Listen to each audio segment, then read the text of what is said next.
Hello students, here is another poem of your poetry section. The poem name is Fire and Ice, written by Robert Frost.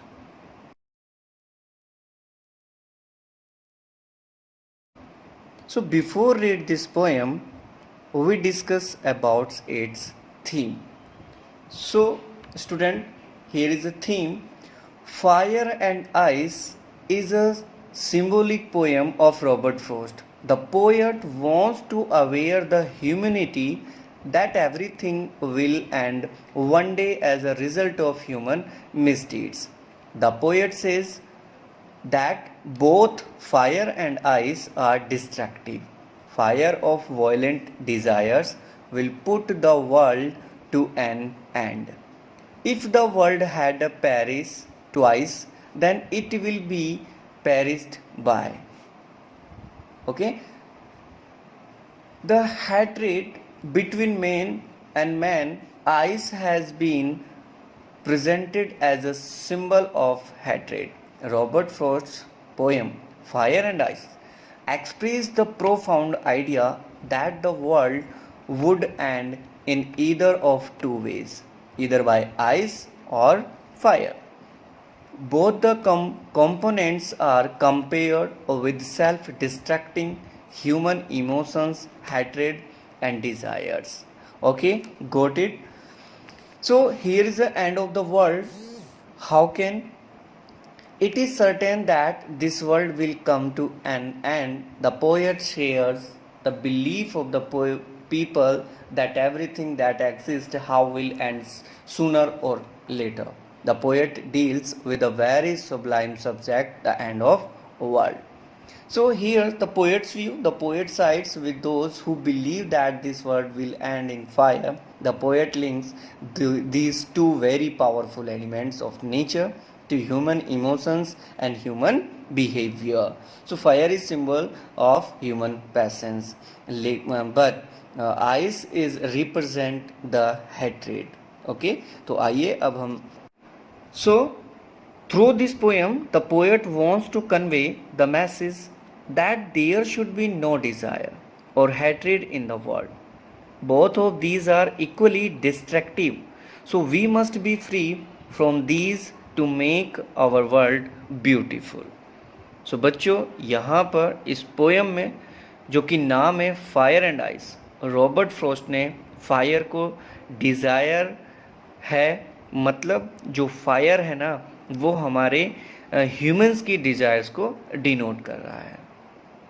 और जो कि दूसरा point है इसमें ice, ice जो है वो हमारे अंदर की जो हैट्रेड को, जो कहीं ना कहीं वो नफ़रत, वो सारी जो नेगेटिव चीज़ें हमारे माइंड में होती हैं उसको क्या कर रहा है, वो डिनोट कर रहा है.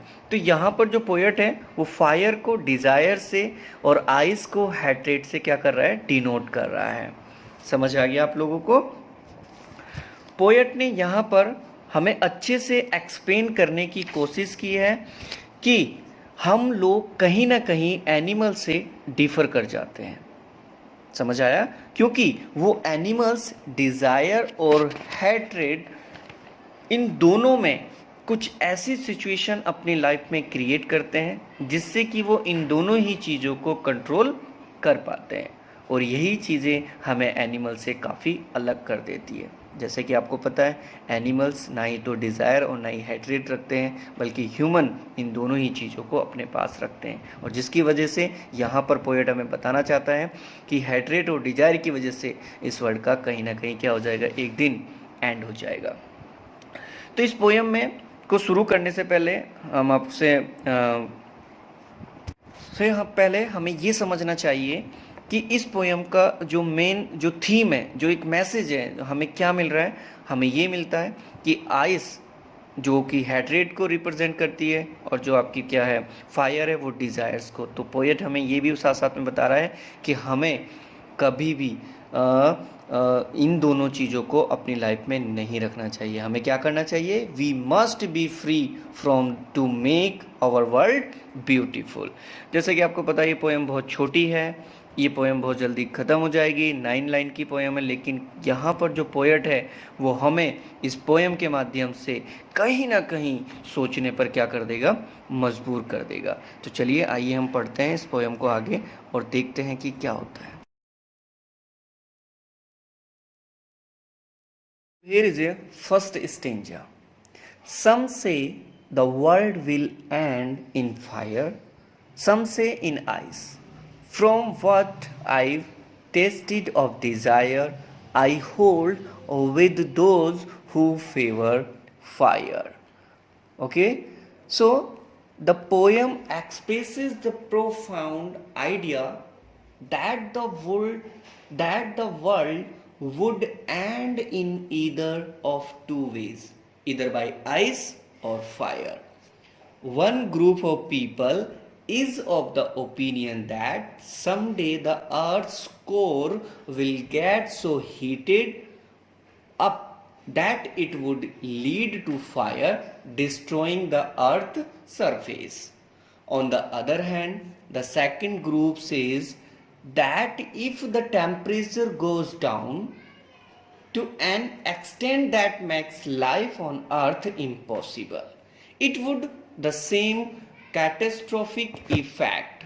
The poet then compares fire and ice with the destructive features of human emotions, desire and hatred. He says that from what he is aware about fiercely desire, okay, he would favor the ones who say that it would be fire.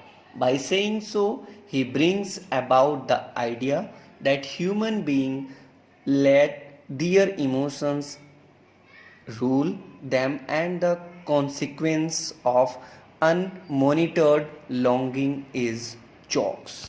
Okay, तो poet हमें यहाँ पर इस stanza में some say the world will end in fire, some say in ice, तो ये बताते हैं कि कुछ लोग कहते हैं कि जो दुनिया का, जो इस संसार का एंड होगा वो फायर से होगा, और कुछ लोग मानते हैं कि इसका जो एंड होगा वो किससे होगा, बर्फ से होगा। ओके, सो यहाँ पर जो बात आ रही है, तो यहाँ पर जो पोएट है वो जाना चाहता है उन लोगों के साथ जो ये कहते हैं कि संसार का जो अंत होगा वो किससे होगा, फायर से होगा। तो हमें पोएट ये बताना चाहता है इस स्टेंजा में कि संसार का जो अंत होगा वो दो तरीके से होगा, एक तो फायर से और एक किससे होगा, आइस से। तो फायर से उसने ऐसे बताया यहाँ पर कि जो हमारी डिज़ायर्स होती हैं, ओके, वो डिज़ायर्स क्या होंगी, वो डिज़ायर्स बढ़ जाएंगी, ओके, और उसकी वजह से क्या होगा, संसार एंड होगा। और दूसरी तरफ जो लोग ऐसा मानते हैं कि ये जो संसार है ये किससे एंड होगा, आइस से होगा। क्यों, क्योंकि चारों तरफ इस संसार में, इस विश्व में जो टेम्परेचर है वो डाउन हो जाएगा, और उस डाउन होने की वजह से चारों तरफ क्या हो जाएगी, फ्रीजिंग हो जाएगी, बर्फ जम जाएगी। तो अर्थ पर लाइफ को जीने के लिए, एक्सटेंड करने के लिए हमें क्या होगी, लाइफ को इम्पॉसिबल होगी। तो इससे क्या होगा, संसार एंड हो जाएगा। तो यहाँ पर पोएट ने ऊपर की जो दो लाइनें हैं उनमें हमें ये बताया है कि संसार फायर से या आइस से एंड होगा, लेकिन जो सेकंड, जो लास्ट की लाइनें हैं दो, उनमें वो ये बता रहा है कि from what I have tested of desire, कि मेरी जो इच्छा है, मेरी वो इच्छा है कि he would favour the ones who say that it would be fire.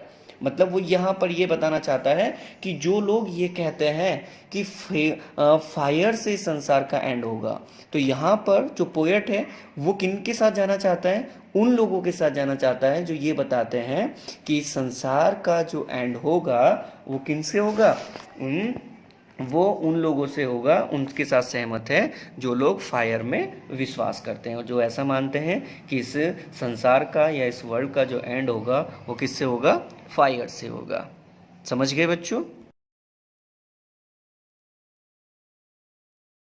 So now it's come second stanza, but if it had to perish twice, I think I know enough of hate to say that for destruction ice is also great and would suffice. So then by not waiving off the first option of fire, he considers if the world has to expire twice, ice would be equally competent in ending it. He brings about a contrast between ice and hatred. The human capability of insensitivity and hatred has the potential for inner destruction, though also uh, though slow and steady. It has the same effect that desire has on us. So, if given an option between fire and ice would be just as good as fire to destroy the world. सो यहाँ पर poet ने अपना track change करता है और वो कहता है कि अगर वर्ड 2 बार ख़त्म होगा ना, मतलब एक बार ख़त्म हुआ किससे, फायर से, और दूसरी बार भी अगर वर्ड ख़त्म होना है तो आइस भी कहीं ना कहीं पीछे नहीं है फायर से. आइस भी इक्वली कॉम्पिटेंट है वर्ड को एंड करने में. यहाँ पर जो पोएट है वो कॉन्ट्रास्ट पैदा कर देता है किसके बीच, आइस और हैट्रेट के बीच में, और बताता है कि जो ह्यूमन की कैपेबिलिटी है ना इंसेंसिटिविटी होने की, ह्यूमन के अंदर ये जो हेट है, नफ़रत है, हैट्रेड है, वो इस तरह से ह्यूमन को इंटरनली ही डिस्ट्रॉय कर देगा. अच्छा, भले ही धीरे धीरे करेगा. मतलब क्या होगा, जो डिज़ायर्स होती है वो हमारी क्या करती है, फास्टली काम करती है, लेकिन जो हमारी हैट्रेट होती है वो क्या करती है, धीरे धीरे क्या करती है, ह्यूमन को इंटरनली डिस्ट्रॉय कर देती है. जो डिज़ायर है ना काफ़ी तेज़ी से डिस्ट्रक्शन लेकर आता है, लेकिन जो हैट्रेट होता है वो धीरे धीरे आपको एंड की तरफ लेकर जाएगा, स्लो एंड स्टडी. तो वो सेम इफ़ेक्ट करेगा, भले ही स्लो कर रहा है किसकी तरह, डिज़ायर की तरह, लेकिन वो सेम इफ़ेक्ट करेगा जिस तरह से डिज़ायर इफ़ेक्ट किया है हमारे ऊपर. तो मान लीजिए अगर दोनों के बीच ऑप्शन दे दिया जाए, मतलब एक पोएट है, पोएट का मानना है कि अगर हम दोनों के बीच ऑप्शन ले लिया जाए कि फायर और आइस, तो पोएट ने सबसे पहले तो कहा था कि फायर जो होगी वो वर्ड को एंड करेगी, लेकिन यहाँ पर पोएट लास्ट में बता रहा है हमें कि आइस भी इक्वली गुड होगा फायर की तरह, जिस तरीके से फायर जैसे वर्ड को डिस्ट्रॉय करने की बात करता है. तो यहाँ पे इस पोएम में आपको एक चीज़ समझ में आ गई होगी, जैसे वो पुरानी कहावत कहते हैं कि love gets all the publicity but hate is the silent killer. समझ आ गया. तो जैसे इस पोएम में डिज़ायर साफ दिख रहा है कि वो डिस्ट्रक्शन लेकर आ रहा है, ठीक है, लेकिन यहाँ पर जो हेट है ना वो आपको बहुत धीरे धीरे साइलेंट किलर की तरह काम करता हुआ नज़र आ रहा है. यहाँ पर डिज़ायर को एक हॉट इमोशन की तरह पेश किया गया है, जैसे हॉट इमोशन होता है ना लव, वो भी डिस्ट्रक्शन की तरफ लेकर जाता है, और दूसरी तरफ यहाँ पर जो हैट्रेड है उसको कोल्ड इमोशन की तरह ट्रीट किया गया है, जो कि आपको डिस्ट्रक्शन की तरफ लेकर जा रहा है, लेकिन कैसे, धीरे धीरे. आई थिंक आपको ये पोएम अच्छे से समझ आ गई होगी. अब हम इसकी थोड़ी सी क्या करते हैं, राइमिंग की बात कर लेते हैं कि राइमिंग स्कीम क्या है इसमें. जैसे आपको पता होगा फिगर ऑफ स्पीच क्या होती है. तो जैसे इसमें सबसे फर्स्ट लाइन है, some say the world will end fire, some say in ice, from what I tasted of desire. तो इसमें जो राइमिंग है ए बी ए है. देन आती है आपके पास I hold with those who fire, वो क्या है आपकी ए हो गई फिर से. उसके बाद आती है but if it had to perish twice, then B I think I know enough of it, C. And then उसके बाद आता है to say that for destruction ice, फिर से ए, और देन आता है आपके पास इज़ ऑल्सो ग्रेट, ये आपकी राइमिंग क्या होगी, सी. तो देन उसके बाद है एंड वुड सफाइस, फिर उसके बाद क्या आ गया बी. तो इसकी जो राइमिंग है वो क्या कैसे चल रही है, A B C, B C B. Then उसके बाद अगर हम बात करते हैं इसमें फिगर ऑफ स्पीच की, तो फिगर ऑफ स्पीच में हम यहाँ पर देखते हैं कि यहाँ पर जो फिगर ऑफ स्पीच में फर्स्ट वन क्या है, एलिट्रेशन है. एलिट्रेशन क्या होता है बच्चों, alliteration is the repetition of a consonant sound at the start of two और मोर क्लोजली प्लेस्ड वर्ड. मतलब जो क्या होती है एलिट्रेशन, क्या होती है, जो साउंड हमारे कॉन्सोनेंट वर्ड्स के होते हैं, जब दो वर्ड्स होते हैं एक साथ, जैसे आप इसमें देख सकते हैं फायर, फेवर, फायर, तो इसमें क्या हो गए, दो कॉन्सोनेंट्स वर्ड एफ एफ, और दूसरा एलिट्रेशन क्या होगा इसमें, वर्ल्ड, ओवेल, डब्लू डब्लू. फिर इसके बाद जो नेक्स्ट लिटरेसी डिवाइस आती है आपके पास, लिटरेरी डिवाइस आती है, आप कह सकते हैं इमेजनरी। इमेजरी क्या होती है? Imagery is use to make readers perceive things involving their five sense. Example, some say the world will end in fire. So imagery में क्या होता है, यहाँ पर हमने जैसे पढ़ी है लाइन, क्या है ये कि some say the world will end in fire. To say that for destruction ice is also great. तो कुछ कहते हैं कि आइस में ख़त्म होगा, जैसे हमने पढ़ी है, कुछ लोग कहते हैं कि फायर से ख़त्म होगा। तो कहीं ना कहीं आपके दिमाग में चलने लगा है कि आप आइस से चारों तरफ घिरे हैं या फायर से चारों तरफ घिरे हैं, और आप क्या कर रहे हैं, वहाँ पर सांस नहीं ले पा रहे हैं, बहुत मुश्किल से जी रहे हैं। तो आपने कहीं ना कहीं पर अपने आप के अपने माइंड में एक इमेज को क्रिएट कर लिया है कि आप फायर के बीच में या आप आइस के बीच में हैं। तो इसलिए यहाँ पर कौन सी फिगर ऑफ स्पीच होगी बच्चों? इमेजरी होगी, इमेजरी, क्योंकि आपने क्या किया, उसको इमेज कर लिया अपने माइंड में। समझ आ गया? फिर उसके बाद आती है बच्चों हमारे पास पर्सोनिफिकेशन। पर्सोनिफिकेशन क्या होता है? जैसे यहाँ पर पर्सोनिफिकेशन की बात करते हैं, तो personification is to give human qualities. समझ आ गया? In this poem fire and ice are capable of destruction. तो यहाँ पर आपने देखा कि फायर एंड आइस को बता दिया गया है कि वो कैपेबल हैं वर्ल्ड को डिस्ट्रॉय करने के लिए। तो कहीं ना कहीं पर पोएट ने पर्सोनिफाई किया है फायर को और आइस को, उन्होंने वो पावर देकर कि वो किसी को भी क्या कर सकती हैं, डिस्ट्रॉय कर सकती हैं। समझ आ गया? तो यहाँ पर पर्सोनिफिकेशन का मतलब है कि आप किसी चीज़ को इतनी पावर या इतने कैपेबल बनाना कि वो दूसरे को क्या कर सके, मतलब डिस्ट्रॉय कर सके, जैसे फायर एंड आइस ने यहाँ पर। सो ये थी आपकी पोएटिक डिवाइस, जिसे हम लिटरेरी डिवाइस कहते हैं, क्योंकि एक पोएट को लिखते समय ये सारी चीज़ें ध्यान में रखनी पड़ती हैं। तो आई होप कि आपको ये पोएम बहुत अच्छे से समझ आ गई होगी, और अगर कोई क्वेरी होगी तो आप मुझसे पूछ लेंगे।